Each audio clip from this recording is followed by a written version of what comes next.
To this live trading by Dubai Trading Academy and Paris Trading Academy. So today we're gonna try to take some trade on the Nasdaq future. Our live is gonna be structured at the same as the usual. We're gonna start by a quick look at the news, even though there's not a lot today. The economic calendar, the way the different asset class has moved. Then afterward, we're gonna look at the market, do a quick Nasdaq do a quick review of how it behaved on the last week and a bit more, and then we're gonna do some Q&A from the question that you send us. Sometimes you can you can send them to us either in the chat live or on by a private message, and we will try to answer them. So today the questions are more gonna be about like the different asset class and the financial product, and we're gonna see like next time if we have some other question.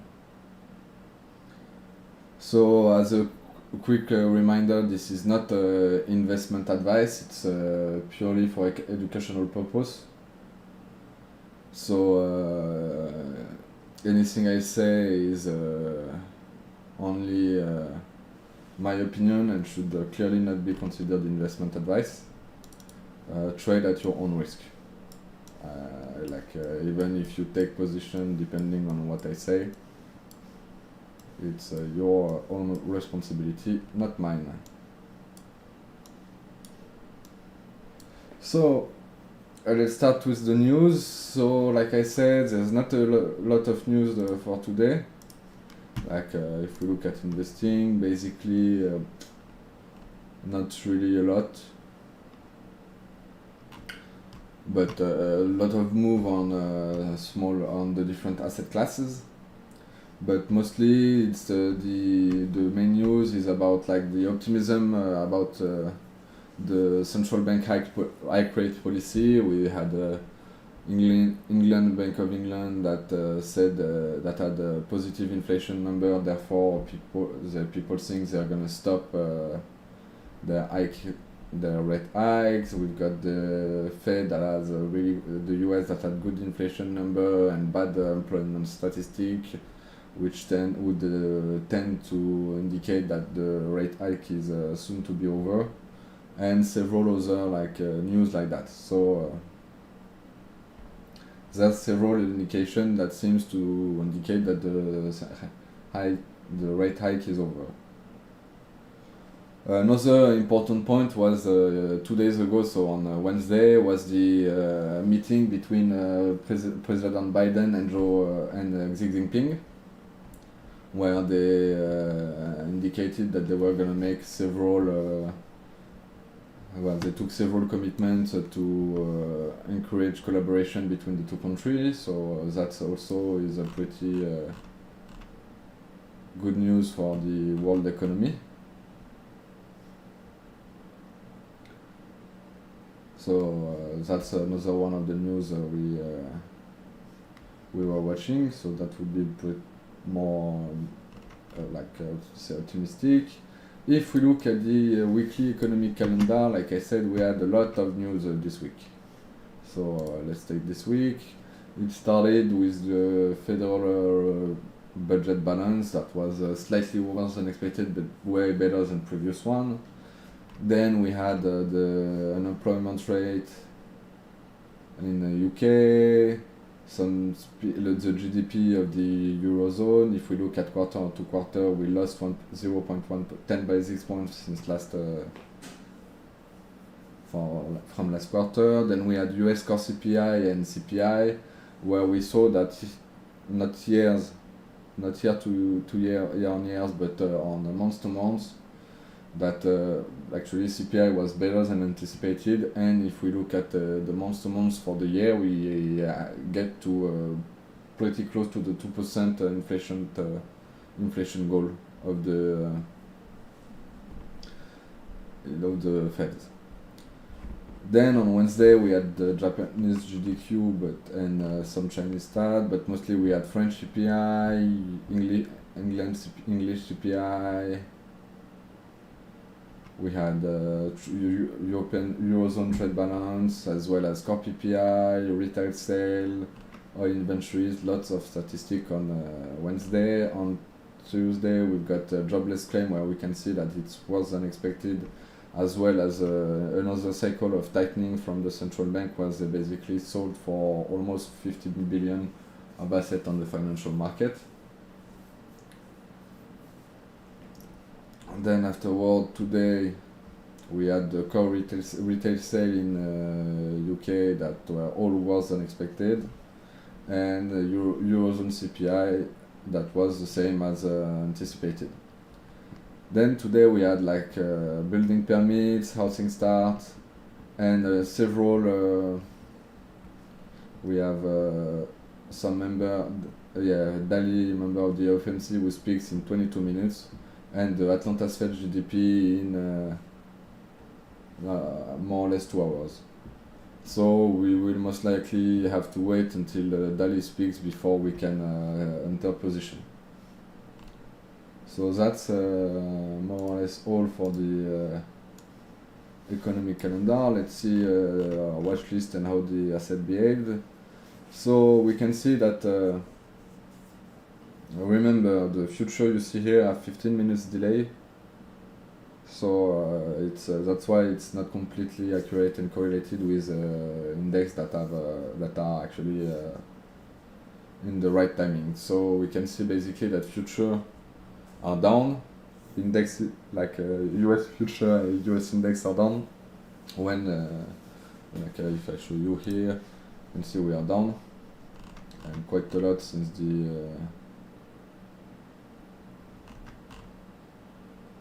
the actual close and open of today. So we are 30% down, 0.30 basis points, sorry.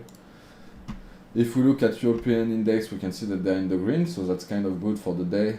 But yesterday, let's take a look at the CAC, for example, even though the DAC is probably better. Yesterday it went down, even though slightly, and they're in some kind of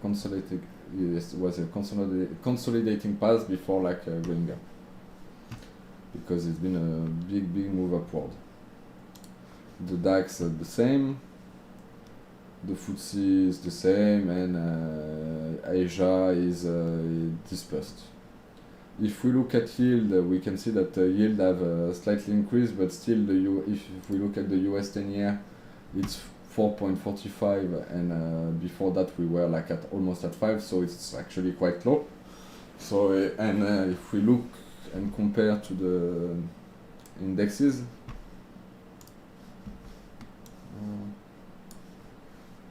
where is it? It is, ça se dégage. Here. If we look, we can see like we're in, let's take 1 month, and let's take 1 month, we can see that we are inversely correlated. Basically with a peak around somewhere there, and then inversely correlated.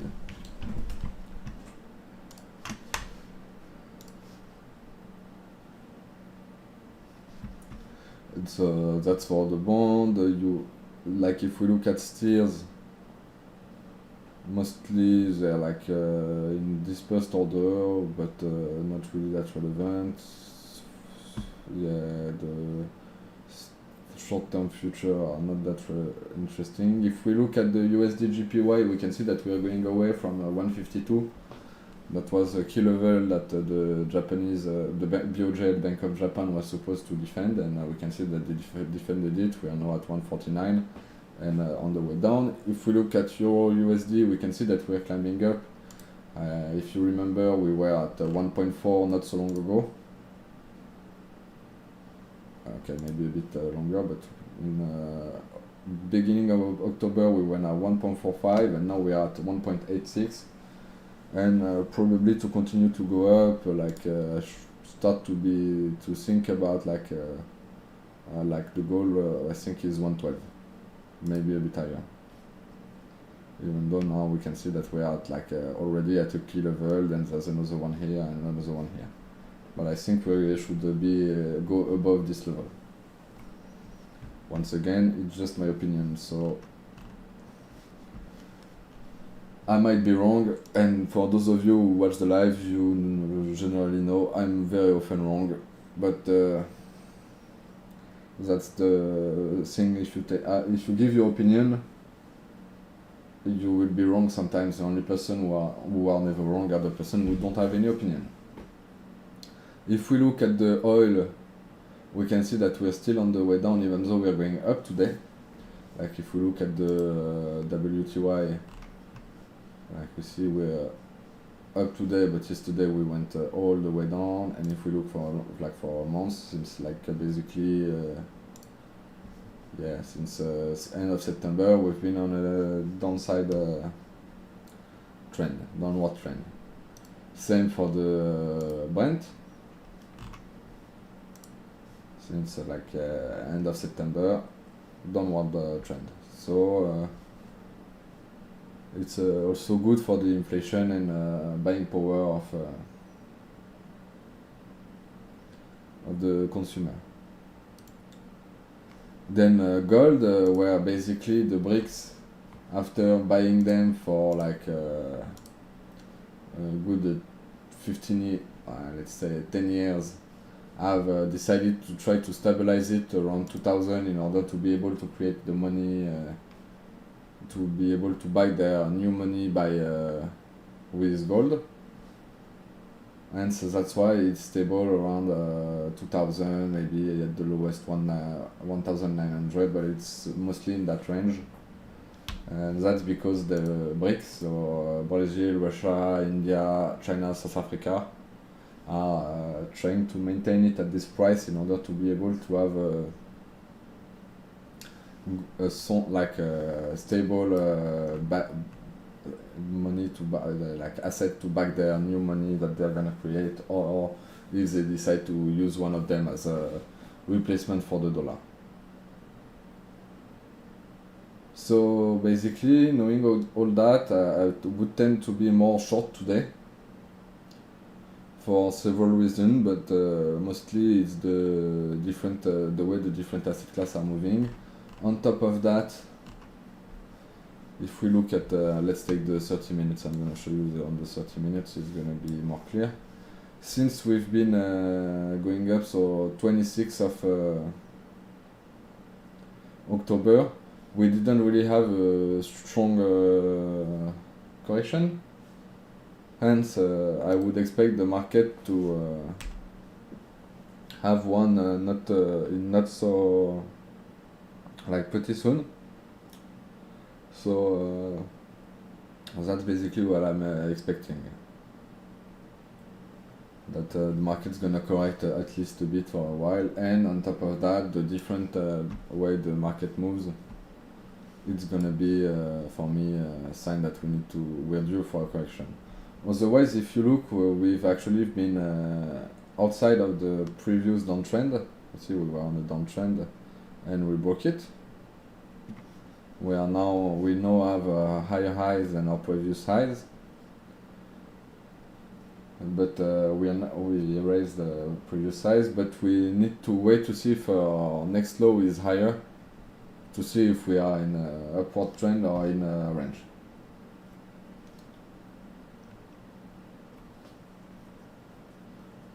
So basically that's it, and my trade for the day are gonna be something I'm gonna trade for the day. Let me show you.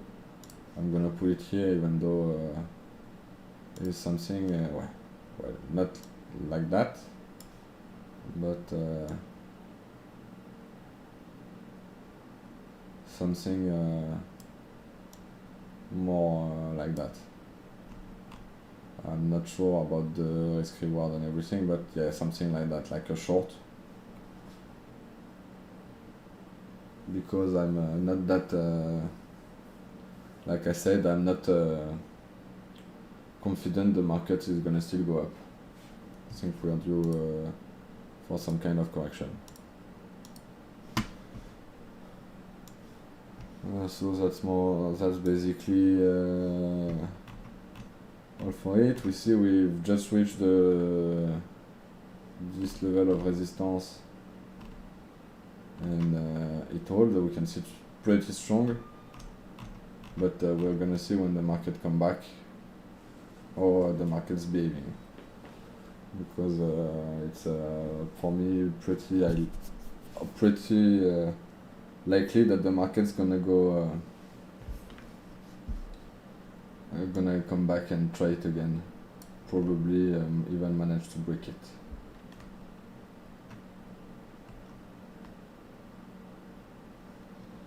So then if we go towards the Q&A, no, that was better. Sorry, I'm trying to so if we go towards the Q&A, so the first question we have, which is a pretty basic one, but it's always good to recover the basic. Like we say, we are a training center, therefore our goal is to provide training, and we accept anyone with any level of proficiency, even complete beginners. So basically, one of the first questions we need to answer is what is a share? And a share is it's a security that represents a share of ownership in the company, hence the name. Basically, when you buy a share, you become a shareholder, and you are entitled for a part of the profits and of its assets. Share and of its profit, of its asset, and you get access to voting rights and control. Shares generally traded on stock market, and the price fluctuate according to supply and demand, like basically any other asset in the world. Price is depending on offer and demand.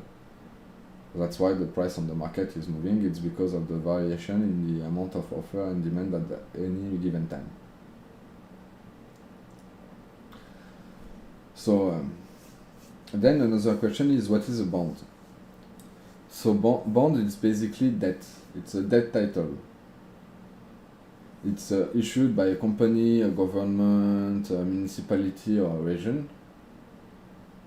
And basically, when you buy a bond, you're lending money to the issuer for a fixed term.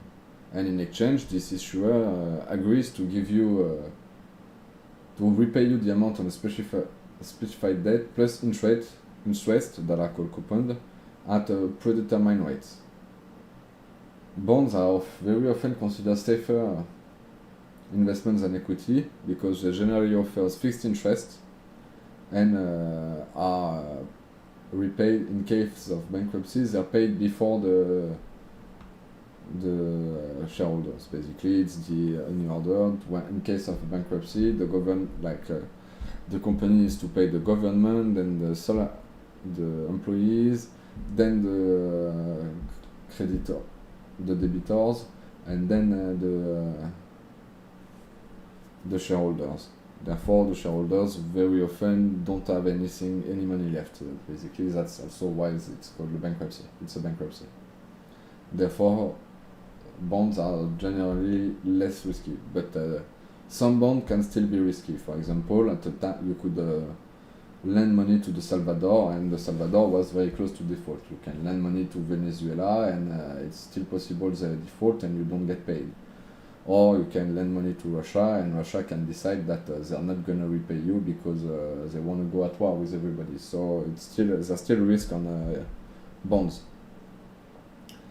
Even US bonds, where they tend to be considered as risk-free asset, even though there's a huge amount of debt by US government has a huge amount of debt, and therefore they're paying huge amount of money in interest. So there's several indications that shows us that basically it's not that safe as we tend to expect. Like for example, in June we thought they might default on their debt, and there was a huge debate on whether they would get agreement for the Congress to spend more money or to borrow more money to pay back their debt. So it's kind of a mistake to consider US government bond as risk-free assets. There's no such thing actually as risk-free assets. Then another question we get is about commodities, because people don't understand how you can trade commodities, but that's because they don't get the basic separation that is between paper commodities and physical commodities. So if you're buying physical commodities, you're buying like sugar and you get sugar. But if you're buying, for example, paper sugar, you're getting like a contract on the price of the price of the sugar to a certain date. Therefore, it allows you to cover, and it's something you can trade. When we say commodity, we talk about basically raw or unprocessed goods that is used in the production or manufacturing process. So there's a few examples, but for example, there's agricultural commodities, there's wheat, there's corn, there's coffee, there's sugar, there's wood, there's feeder cattle, livestock, there's also mining commodities where we have gold, silver, oil, natural gas, copper, platinum, etc. So, commodities is quite important in the financial market today, mostly because of paper commodities trading, where basically people are using them to hedge themselves, like big commodity brokers, traders now, let's say traders, but basically not traders in the sense of speculator, but of actual trader, use the financial market to hedge themselves against the price movement. And then another one was how can you trade currency, and why is it by pair, and what does it mean? So basically, first, currency, it's a monetary unit like euro, dollar, and stuff like that. And it's used as a medium for exchange for international transaction.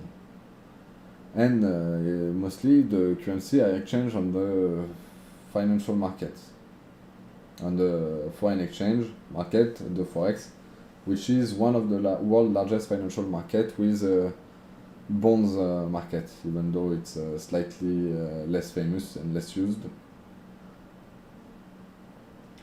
And basically, the main reason why people do transaction on the foreign exchange market is to participate in international trade. Like if they're a French company, they're gonna trade with a French company that trades with an American company is gonna need to use dollar to convert dollar in euros, or the American company is gonna need to convert that dollar into euros. Therefore, or the euros into dollars, it depends on the side. Therefore, that's the main bulk of the transaction on the forex. It's a company trading with company, bank trading with banks, company hedging themselves against fluctuation of the price and stuff like that. Why the land currency are traded in pairs? Mostly, it's one currency against another. Like it's the euro against the dollar. So I'm selling euros to buy dollar, or I'm buying dollar, I'm selling dollars to buy euros. It works with all of them, and they are quoted in pairs. There's the base currency and the quotation currencies. The quote currency. For example, if the when we say euro USD, basically the euro is the base currency and the USD is the quote currency. If the exchange rate is 1.15, it means that it takes $1.15 to buy 1 euros. And therefore, and those fluctuations on the price can have huge implication.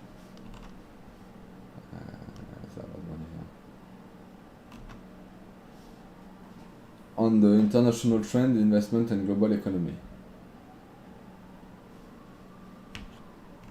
Because, for example, if you're a French company that exports goods in the US, if the euro is strong, the price of your goods are going to be more expensive. Meanwhile, if you're the euro is weak, it's going to be cheaper for American, therefore you're going to be able to sell more for the same price. So we've covered the equities, the bonds, the currency, and the commodities, and the last one is short-term interest rate. So it's basically, or steers, we call them. It's basically a financial market instrument where there is relatively short maturities, generally up to 1 year. And basically they're basically used to assess the cost of capital. Basically, is it better to borrow money, invest money? Is it worth it to invest in this particular operation, even though there's a low risk of success, like there's a low return if I can lend it on for very short term with a high return, high yield. That's it's used for those type of things. So it's a company that have or government that have excess treasury that basically put it on the short-term interest rate market, and a company that are in need of treasury that basically borrow on this market. So that's the two main use of those assets.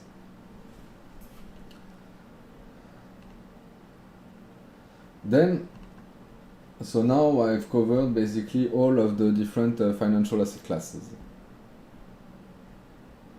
with such as the steel, the equity, the currency, the commodity, and the bond.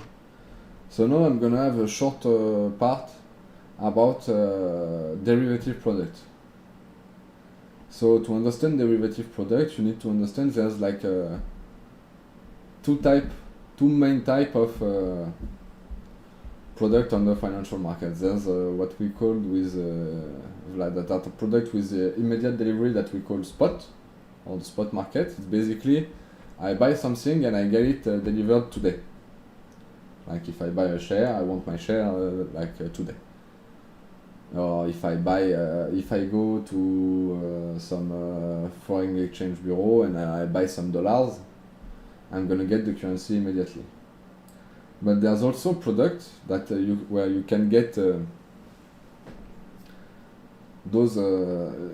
delivery of the product in a future date. It can be like in 1 month, 2 months, 6 months later. And those are derivative products. We call them derivative products because their price is derived from the price of the spot market. So the very first and most basic one is the future and the forwards. So basically a future contract, it's a standardized financial agreement between two parties to buy or sell an asset at an agreed price on a future date. So, and those agreements are traded on organized market, often they offer exposure to a variety of assets such as commodities, currencies, stock market, interest rate. Right now, what you're looking at is the price of the future on the Nasdaq 100. This is the December one. Future contract, it enables several things. First, to speculate on price movement, to hedge against future price fluctuation, and why it's interesting for individual investor to trade on future, it's because future offers the ability to trade on margin. Therefore, it's quite convenient for a retail investor because since they can trade on margins, they get a huge lever effect, and therefore it can multiplicate their gain.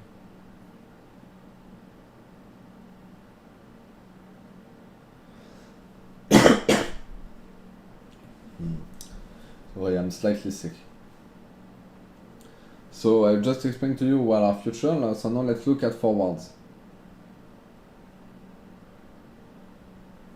So a forward is the same idea as a future, but it's not standardized, and it's customized and negotiated directly between the parties. It's basically the same it's a private agreement between two parties to buy or sell an asset at an agreed future and purchase price. Like I said, unlike futures, they're not standardized and not traded on organized market. They're customized and negotiated directly between parties. They can range any type of assets. And the main use of forward is to hedge against against the price fluctuation, the future price fluctuation of any asset. But so basically the main advantage of forward to future is in the customization. So it can be really adapted to your need. But on the other hand, it's less liquid than a future contract, and on top of that, it exposes you to counterparty risks, because if your counterparty can't honor their part of the contract, well, you're just lost. So that's the main difference between the two.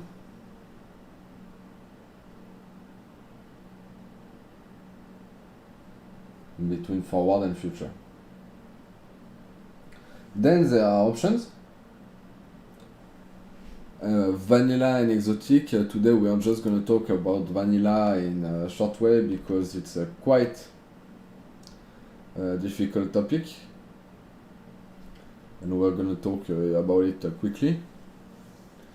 So vanilla option, I'm just going to say option, but just remember there's vanilla and exotic, but we're talking about vanilla here. The financial contract that give the buyers the right and not the obligation to buy, it's a call option, or to sell, put option, a financial asset at an agreed price. This price is called the strike price, and before or on the expiry date, it depends if it's American option or European option. American style option and European style options. And basically option offers investors many strategy to hedge, to speculate, to generate incomes, to do a lot of things. And that's why they tend to be complicated, but also it's quite complicated to understand for several reasons, because you can buy the right to buy, or sell the right to buy the right to sell the right to sell, etc. etc. And unlike future contracts or options do not oblige the buyer to complete the transaction at expiration. If you buy an option, you don't necessarily need to exercise it at the end of the maturity date. For example, if it's a losing position, you don't have to exercise your losing position. You're still gonna lose the premium that you pay to get the option, but you're not gonna have to then take the loss of if your option is out of the money. And then lastly, there's swaps. So swaps, what it is, it's a financial contract in which two parties agree to exchange cash flow or financial instrument over a specified period. That's why it's called swap. We swap either cash flow or financial instrument. Most common type of swap are about interest rate swap, where basically parties exchange interest payments. And also there's a currency swap, where I get a payment in euro, you get a payment in dollar, we swap, give me your payment in dollar, I give you my payment in euros, for example. Swaps are used to manage risk, adjust financing, or leverage comparative advantage, for example. And those are exclusively over the counter, and they are customized to the specific need of the parties involved. And it can be quite powerful for several reasons, but mostly to optimize the financial management of company and institution, or hedge yourself against some risk and stuff like that. For example, one of the most famous type of swap, even though it's not one of the most common, it's something called credit default swap. Basically, you exchange monthly, I think it's monthly, depending on the swap, but let's say a monthly fee against a lump sum as an insurance if on a default of a debt. They got a lot of exposure with the 2008 financial crisis, because that's what was used by Michael Burry and the other one and the other big short investors to speculate on the collapse of the subprime, and they made a huge amount of money with it. It's also the tool that was used by Bill Ackman in 2020 to take profit from the COVID crisis, and he made a huge trade where he paid something like 78 millions to then I think and got $1 billion in reward. So that's why they're quite important too, even though they are pretty hard to understand and comprehend. To be fair, it's one of the one I mastered the least. Then the last one would be structured product, but I'm not at all proficient in those products. But basically, it's let's say a very complex financial product that allows the investor and the issuer and the investor to create a very specific payoff structure on different assets, like for example on Disney or in the Nasdaq 500, where basically the product pay if the market is on those special conditions.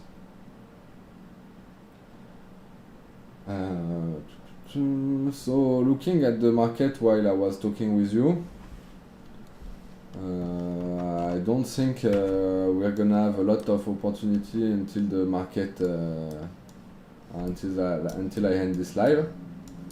I'm still gonna continue, see if we can talk about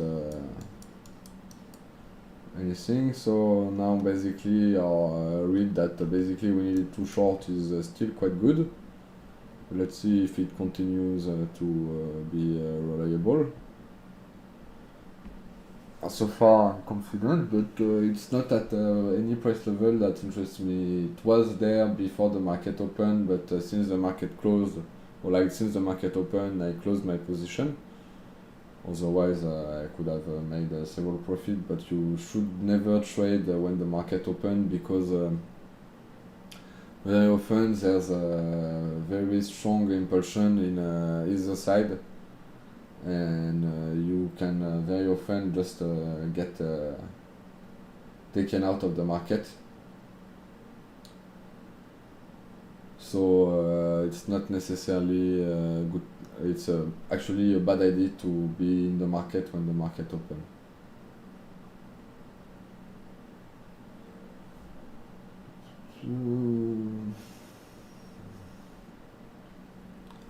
So also it's probably one of the very last live I will be doing from home, because we're getting internet back in the new office of Paris Trading Academy. I'm quite enthusiastic and can't wait for it to be effective and working.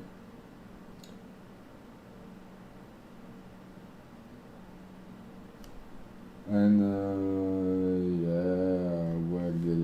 we're gonna have some surprise in a relatively near future.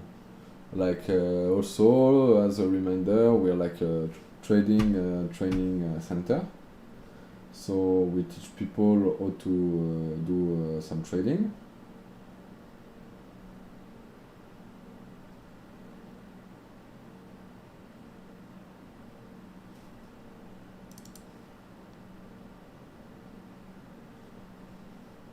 Oh, there's a big order block here, so it pushed back the market. Let's see if it breaks it because it seems like we're on a pretty good impulsion, even though we had some shadow coming.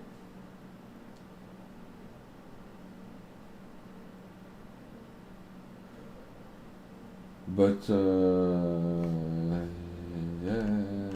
no, I finished my list, and like I said, my trade for the day was short but from here. So I'm about 95% sure that the market's not gonna come to meet me before we reach this, before the end of this live.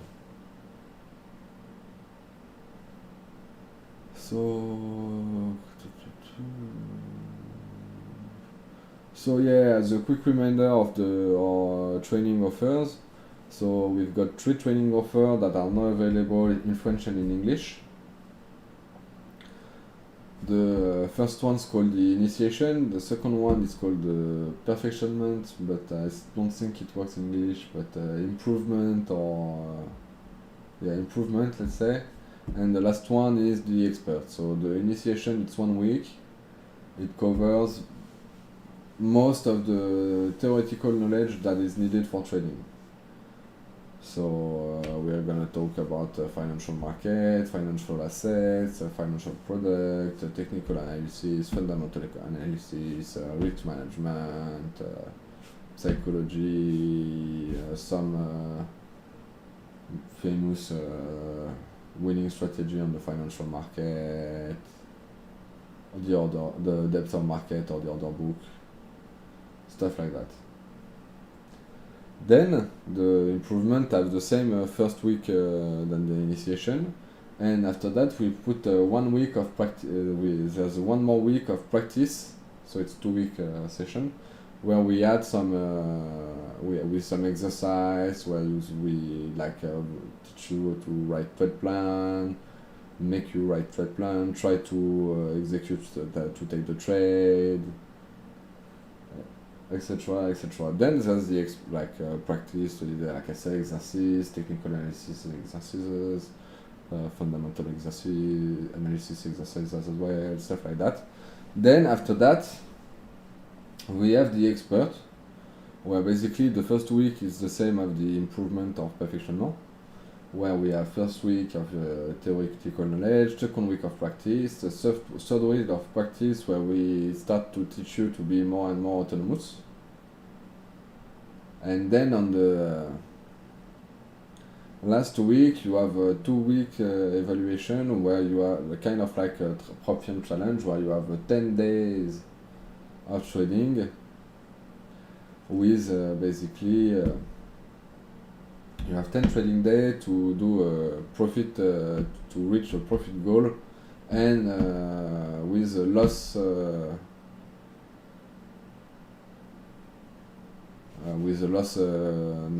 goal, but a drawdown limit that you should not go over.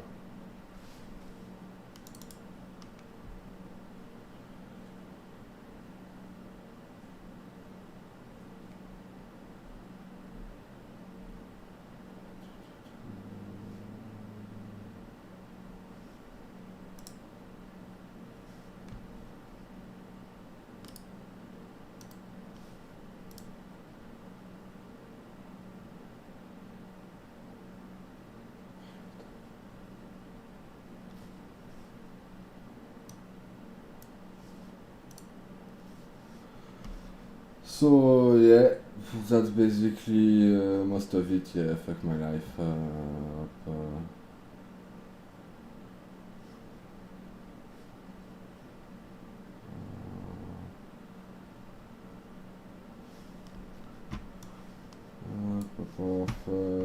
Yeah.